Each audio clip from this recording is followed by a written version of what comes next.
Now, this is where we're really beginning to get into the problem of disease, is that because our minds are not meant to be down here, if we don't go through that barrier, those barriers, both the barrier of fear and the barrier of pain, if we don't go through these things, our brains begin to rewire themselves. Our personhoods begin to change. This begins to really affect us. Because what happens is we go from nothingness to fear and pain and back down to nothingness, and we stay in this thing. But remember, your brain will play this little trick on you. And I will give you an example right now. Again, how many of you have had dental work? Okay, me too. Lots of wisdom teeth pulled out. So you've all had that Novocaine, right? And you can kind of remember that feeling. You're drooling on yourself. That's why we grow beards. You lose control of your mouth. Okay. So now I want you to think about it this way. You're in the dentist chair and you have an abscess tooth, and it hurts. The pain is shooting out all the way up through your eye into your brain. It hurts terribly. Think about it for just a moment. Now the doctor comes and he takes the syringe and he gives you the shot of Novocaine in your gum. How does it feel? Stings. It stings, and then? Numb. Numb. Any other impressions? Pain. Well, the pain is going away, right?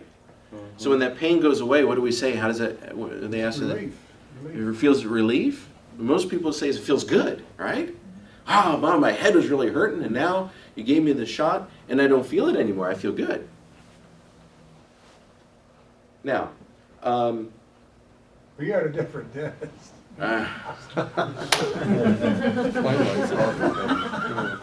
have some dentist stories. But I'm not going to get into them because we're on camera and they're kind of gross. But in this mixed company, talk to me later if you want weird dentist stories. But now let's flip it and take the other side and now picture your favorite meal. Picture your favorite meal, and you're about to sit down to your favorite meal, and you're about to eat it, and your dentist comes into the room and he gives you the same shot of Novocaine. How does it feel? We usually will say it feels bad. I can't taste the food. It falls out of my mouth. I can't enjoy it. I can't experience it. But the truth is that both of them feel exactly the same. They just feel like nothing. But our brains are made for this, and what will happen is because of the context, is our brains will quickly reassign that feeling of nothing and say, this feels good, when you really don't feel anything at all.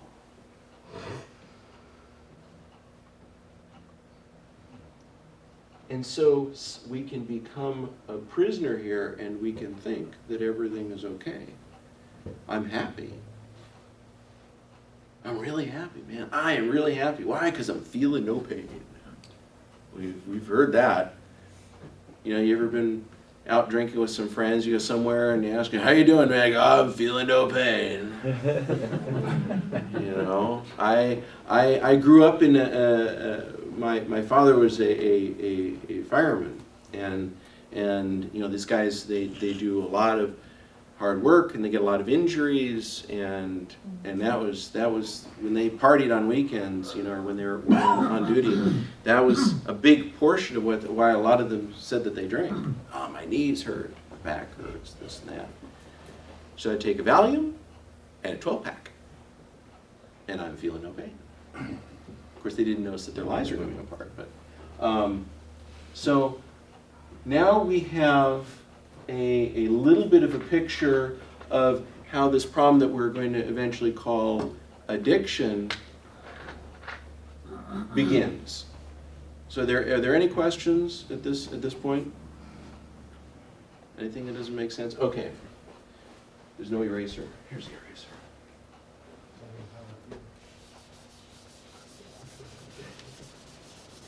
I'm gonna just erase a little bit of this. You know, Father George, I would add something to that, you know. Yeah. Saint Maximus, he said that one of the things that leads us into passions Mm-hmm. is mistaken beliefs. Mm-hmm. If we believe something that is not really a true thing, or if we believe errors. This is what we're getting to next, because now we need to look at this imagery of I got rid of the line here, but just pretend it's there again. What happens when we're going to experience a painful moment, or something that is, let's say, just an aspect of life, and you have no God? Now remember that human awareness doesn't naturally, when we talk about being aware as body, soul, and spirit, we're not naturally aware of God. Babies don't know who God is. We have to teach them, right? You have to teach them how to talk. You have to teach your children right and wrong. They know a little bit about it. They usually understand it in terms of things that are good and things that are not good. Okay? But we have to teach people about who God is in order to overcome those fear and the pain. But let's say you were raised without God. There is no God. And so when you experience the world, you come out and you see the world, how are you going to experience it? You experience it with fear, right? Fear becomes the first response. Either that something's going to hurt me, it is going to hurt me, it might hurt me, it might not be good. What if, what if, what if, what if, what if, what if, what if? What if is that big question there. Or, what if it's like it was last time? But most of us don't want to sit in fear. We want to do something. So what is it that the human person does to cope with fear when there is no God? This is where what you were bringing up, Floyd, about the false beliefs comes into play. The human person, because we are not aware completely of things as they are, and we're able to drop out the idea of God, the human person says, I can either hide under the desk and avoid the world, then you become locked in your house, or you can do a second, this is where the trick comes in, is you can talk yourself into it. You can say, you know what, I can do this. I can do this. These roads are icy and there's people driving way too fast on them and they're not all that good, but you know what, I'm really a good driver. You say, I know I can do this. You might say, I'm a good fisherman, right? I know where to put the nets. So I'm going to put the nets in the right place and I'm going to catch fish. Why? Because I'm a good fisherman. I'm a good hunter. I know right where to go to get the animals. And so we begin to pump ourselves up, and we call this pride. Pride says, I can do this. I can win.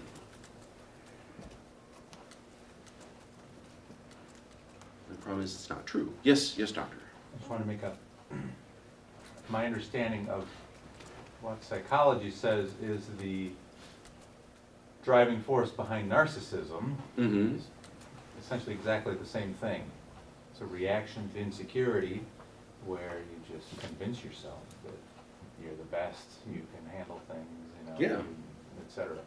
Yeah, narcissism is just, we all do little tiny narcissistic things, We all do tiny self-centered things. It's when it becomes pathological and you say, oh, this person is really narcissistic. But we do selfish stuff all the time. You know, we're constantly engaging in ourselves over others, right?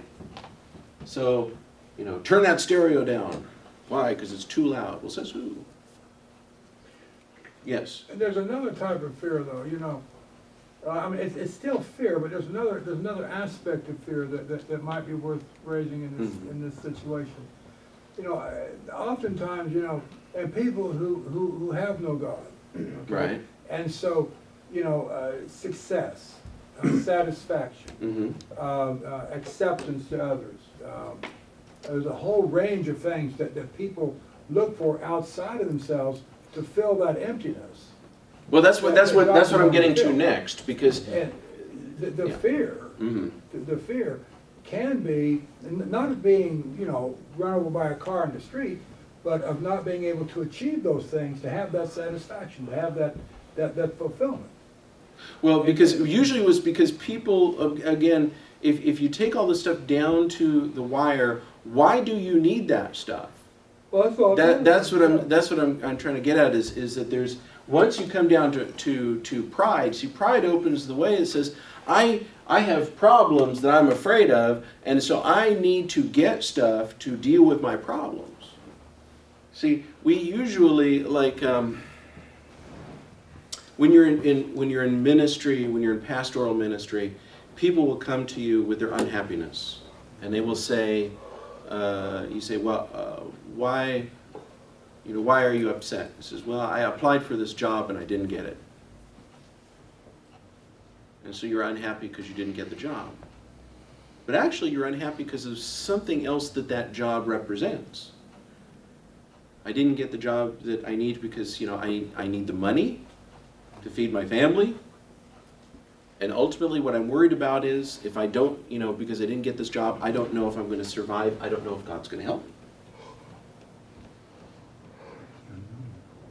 We usually confuse things with happiness.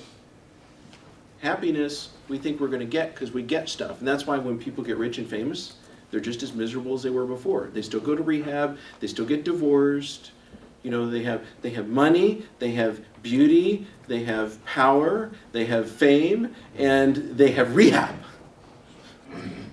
You know, and they keep reporters rich, chasing them around, taking pictures of them, you know, getting in trouble. Why? They shouldn't be in trouble. They should be happy with what they have, right? We say, gosh darn it, you know, if I had what you had, I'd be happy. No, because we're actually looking for something else. So when we come to this point of pride, and pride gives us the right to get what we need to deal with our fears, because there is no God, this pride begins to manifest into two general categories.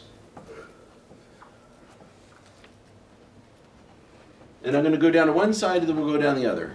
And you'll recognize where this is going very quickly. The first one is lust. Now what lust means is not simply pornic sexuality. Lust is using another person for your own gratification, your own personal needs. Now we engage in this all the time when we manipulate, we lie, we do things to get others to do things that we want them to do. Now, if you think about it in terms of sexuality, of course, you know, we do, you know, lust involves all those same things, right? You lie, oh, I love you, you know, of course I won't take any pictures, I won't tell my friend, you know. We say all these lies, and then, you know, because we're trying to, you know, pick up lines, right? Pick up lines. It's a manipulation. All these types of manipulation of people are types of lust. Now, lust breaks down into two categories as well. Now, one of them is we get tired of manipulating people actively for a while. So what we do is we say, well, you know, I had this happen when I was in college. I had a bunch of college roommates, and we all brought dishes when we came in. We had dishes, and then we would eat off of them, put them in the sink, hoping that the other roommate would wash the dishes because they wanted to use the sink. So then we decided that, you know, I'm not going to wash because, you know, those guys dirtied up those dishes, not me. You know, mine's down at the bottom. But, you know, it sits there for a while, and then it gets kind of the mold thing growing in there, and it's really bad. So I learned to eat all of my food with chopsticks off of paper plates. You know, because my other roommates, one guy was from Texas, and the other guy was from Norway, and they didn't know how to use chopsticks. So on my chopstick supply was untouched. But it was sloth. Laziness.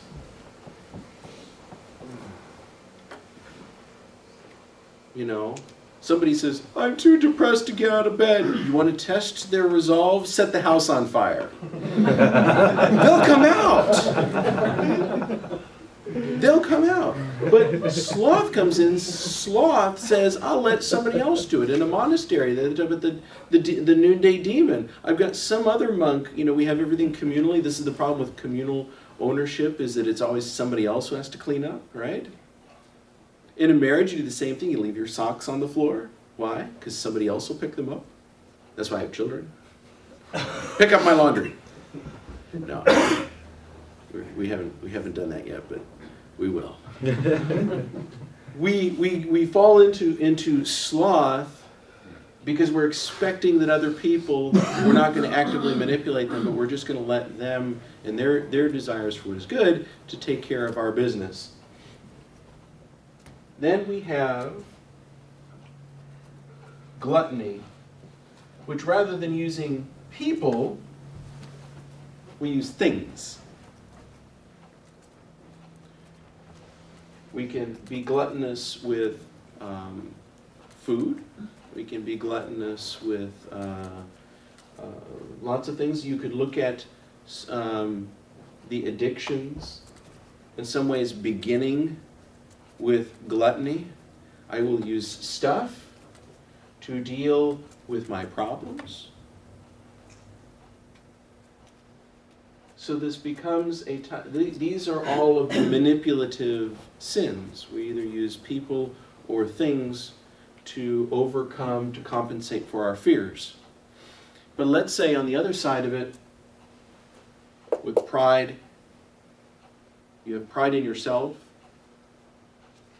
I need, the other person has, but I can't get it. I begin to become upset. I become angry. The other person doesn't deserve what they have. I can't get it.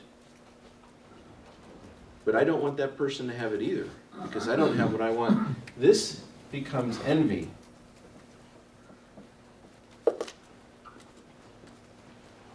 So now, instead of manipulating people, we're engaging in destroying them.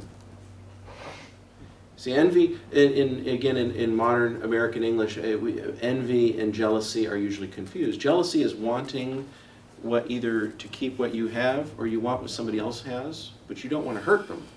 Envy is when you want what the other person has so bad, you'll kill them. Through the envy of the devil, death came into the world.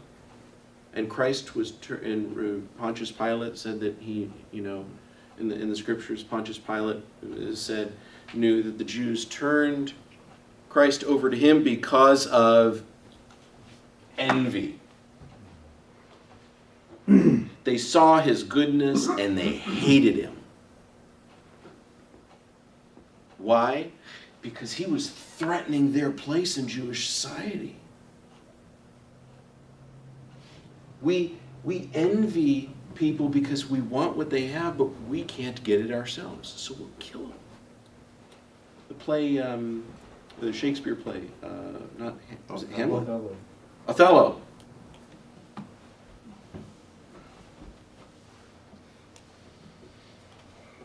See, I wish I'd read more Shakespeare, but I went to Los Angeles Unified School District. I mean, we only did scratch and sniff in high school. So now you have envy. I was lucky I came out of there being able to do this.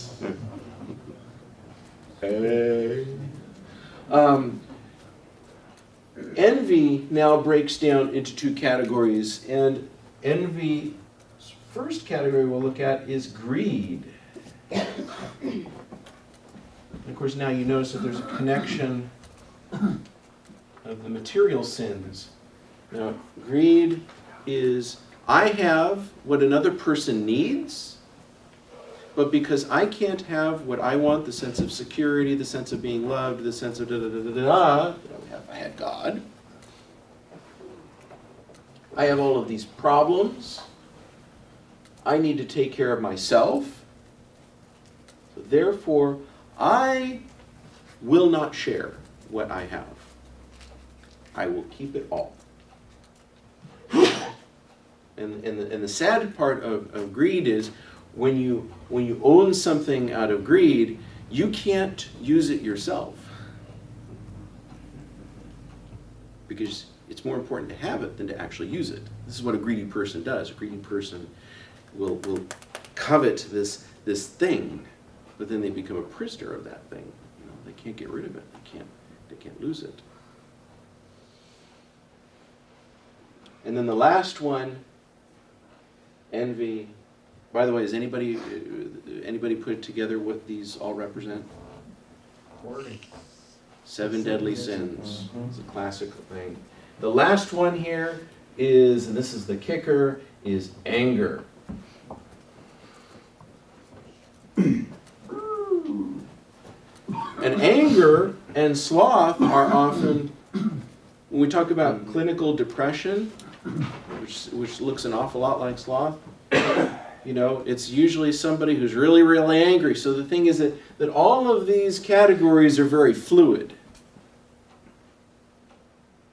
But anger is when people are not doing what we want them to do, that we think that they should be doing, but we know that we don't have any control over them because they have control issues as well, right? Because they have their fears that they're dealing with. I have this all the time. I drive in the freeways in Los Angeles. I have regular experiences of rage because what do I say? The guy who's driving faster than me is crazy, and the guy who's driving slower than me is inconsiderate. And so I'm angry at everybody. Because don't they know who I am? Don't they know that, you know, I'm here and what you're doing is annoying me? Because I'm important. I'm somebody. Look, it's not every day you see a guy running around in a black dress. See? Respect me.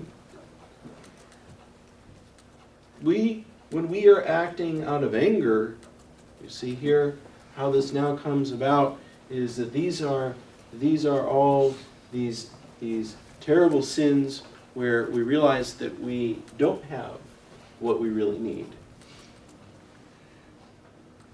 So now when you begin to go back and look at, we start talking to people about addiction and alcoholism, you will find that they're all over this map.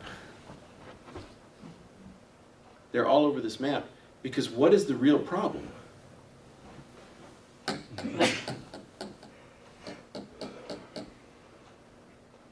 Fear, because there is no one to help me. Now we look at addictions and yes. Now, Father, Yes. see, we qualify here when you say no God. I mean, there's a lot of people who believe in God that are complete alcoholics. Oh yeah. So you can't say they don't have God. They don't have a God. I mean, we even know alcoholics in the Orthodox. Well, I even know alcoholic priests. Oh sure. And you can't say they don't have God. Oh, but Floyd, what you're describing here is what I call functional atheism. You ever heard of somebody who's functionally illiterate? You know, they know just enough of like the stop sign, walk, don't walk. They know these little basic things that make it appear like they can read, but they really can't.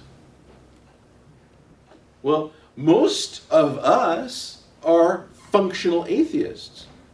We wear a cross, We say we make the sign of the cross. We light candles. We know the songs. Da, da, da. We do all of these externalities of the church. But when we get in trouble, we start to look to number one for fixing the problem. This is a functional atheist. And we as Christians are for the most part operating in that area. That's why the saints have to go off into the desert and they get rid of everything to overcome all of those fears of, no food and no sleep and everything else. I know, I know in my family, if we talk about putting off lunch by an hour, boys, we want to have some fear. What did the monks do? They said, I want to get rid of my fears. I just want to live in function of God completely. And so I want to get rid of all of this stuff that I'm afraid of. Perfect love casts out fear. If I'm afraid, what does that say about God's love for me? It says that God's love is limited. Maybe he's going to let me go through a pain and he's not going to catch me on the other side. This is what we're struggling with in the church. Is that we have the labels, we have the externality, and this is why you wonder why in like, for example, in 12-step groups like Alcoholics Anonymous, they talk about this anonymous God. You're peeling off all of the labels because you think that because you have the labels that you really believe, but functionally speaking, you don't. Most of us operate out of here. So if you're operating out of here and you're living in fear, this is what begins to happen. Remember that the Novocaine? We're going back to the Novocaine story, right? Look at what is happening here. The brain can rewire itself. So let's say you're engaging in all of these actions in life to avoid your problems. Where is your gear shift going to be most of the time? In reverse. You're trying to get away from your problems, right? Because there is no God. You have fear. So you engage in avoidance. You're avoiding, you're avoiding, you're avoiding, you're avoiding. But again, your brain is not meant to, just like a car is not meant to stay in reverse. But what happens is if you stay in reverse too long, your brain goes, you know what? I must have this wrong. I have an idea. I'm going to make this like this. Oops.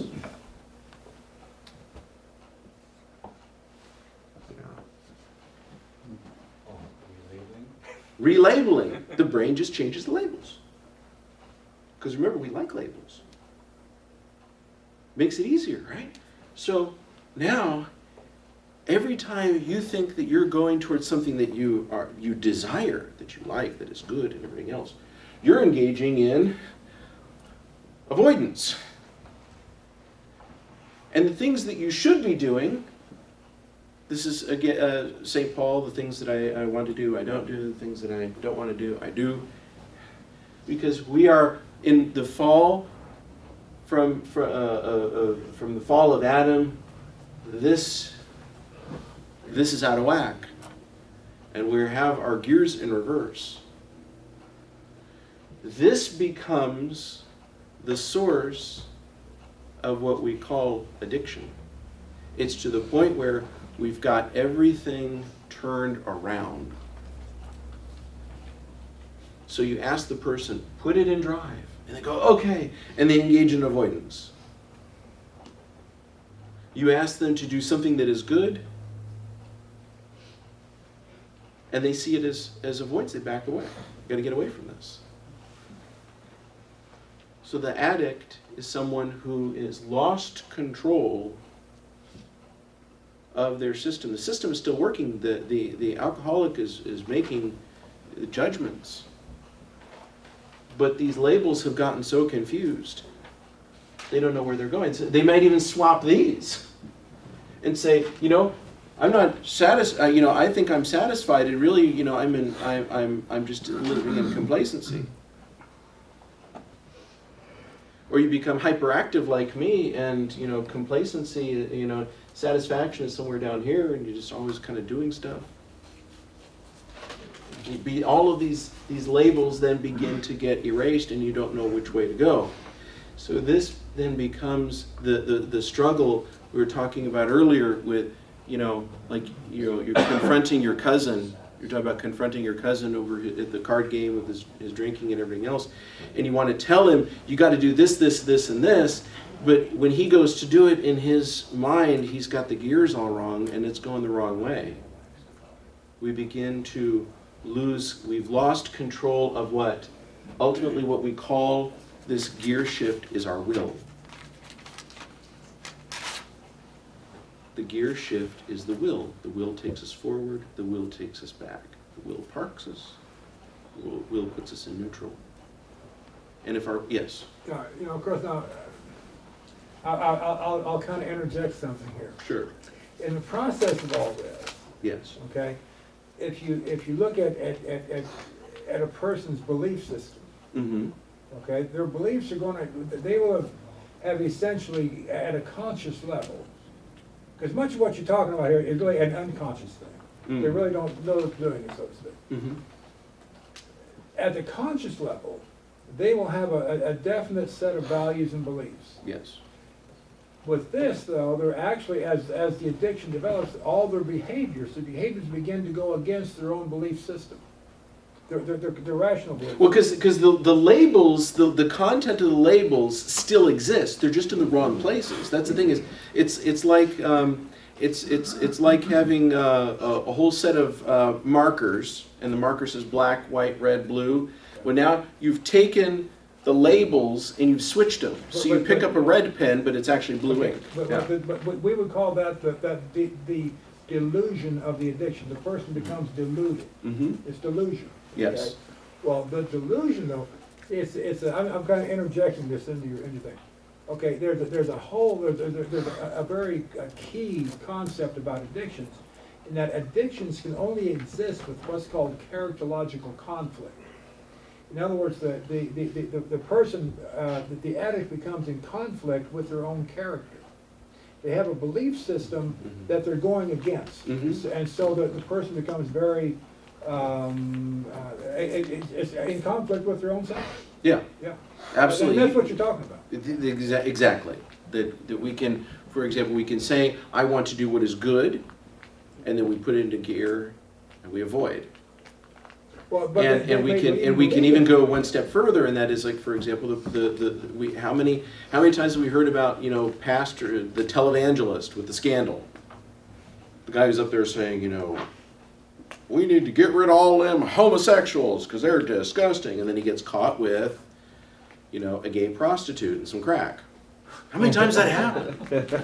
I don't, it happens regularly, because exactly what is happening is their will has been thrown out of whack because of these issues regarding, we had up earlier about avoiding going through the pain of what it is that they're trying to avoid. So the person has they understand what the truth is, they understand what the reality is intellectually speaking, but when it comes time to act, they got the gears all out of whack, and they do the opposite. And then they make excuses for it. Why? Because they're afraid. So our path in helping people, and this is where that the question came up again. Is Mr. X here? Is he an alcoholic? You look and say, is he an alcoholic? We can look to the outside and say these are alcoholic behaviors, but ultimately it doesn't really help up until the person himself admits. Because I can put any kind of label on you, it doesn't matter. You have to admit it yourself. Yes. Yes. Where's the alcoholic or alcohol labeled in one of those words there? Well, the thing is that if you look at alcoholism is Would that be a gluttony? And that is that what the church would say is, again, the church doesn't have that label of addict, alcoholic. What the church has are passions. And what we say is that alcoholism is being imprisoned in these passions in a very significant way. So, because when you take the alcoholic, he's using alcohol, right? But he's also angry, he's beating his kids, and he hates his neighbor. But he thinks he's really cool, and he can do whatever he wants. He's 10 foot high and bulletproof, you know? And then he thinks he's Romeo, okay? But he won't shovel his front steps. And then he goes back to drinking. You see, and then you try sharing your bottle. So, the alcoholic, Vasily, the alcoholic is all of this stuff. Where the real definition of the alcoholic comes is in that gear shift, is there enough of his judgment left that he can get his gear shift in the right way to go back up the hill towards God and through his pain. And the definition of the alcoholic is his gears are so messed up, he just keeps going back into the numbness of the drink. He comes out, he's hurting, he's ashamed, he's slothful, and so what does he do? He hides. So he drinks and he goes back into that death, pain and death, pain and death, pain and death. And his brain tells him that death feels better than the hurt. Ignorance is bliss. Yeah, but at the same time, addiction is not simply a moral issue. Okay, there's more to it than just as it's the alcoholic just needs to get himself right with God. It's not that simple. There's a whole element of neurobiology that goes along with it, and there's a whole social element that goes along with it. There's a psychological element that goes along with it. Well, that's why I brought up the whole the will of the alcoholic. The will of the alcoholic is compromised at this point because he doesn't know where his gears belong. And as I mentioned earlier, this is your brain will begin to alter itself. Your brain will change. Your personality will change. It affects everything. It affects your body. Your body becomes chemically, so everything goes into whack. The whole system of body, soul, and spirit is completely trashed to the point where the alcoholic, when he really earnestly, in his heart, thinks he's doing the right thing, he's doing the wrong thing. So he's stuck because we can't just shut this off. We don't stay in satisfaction for too long, right? We're not. If you could stay in satisfaction for a really long time, you would be a rock. The rocks are happy where they are. Seriously, you ever run into an unhappy rock? I don't want to be on this beach. We'll go over there. Yes, Vasily? Yeah, when you said about the functional atheist, Yes. I understood it because when Paul talked about all those right there and together with drunkenness, he said it was a form of idol worshiping. Wasn't it? Exactly. You see, that's, Vasily, you hit the nail on the head. This becomes the God. You got it right there. That was what I was going to do after the break. But you got it right there. So we don't need to do the rest of the class. No, thank you. You jumped right to it. This is the idol. So let's take a break and then we'll come back and we'll do a little bit more, okay? Thank you.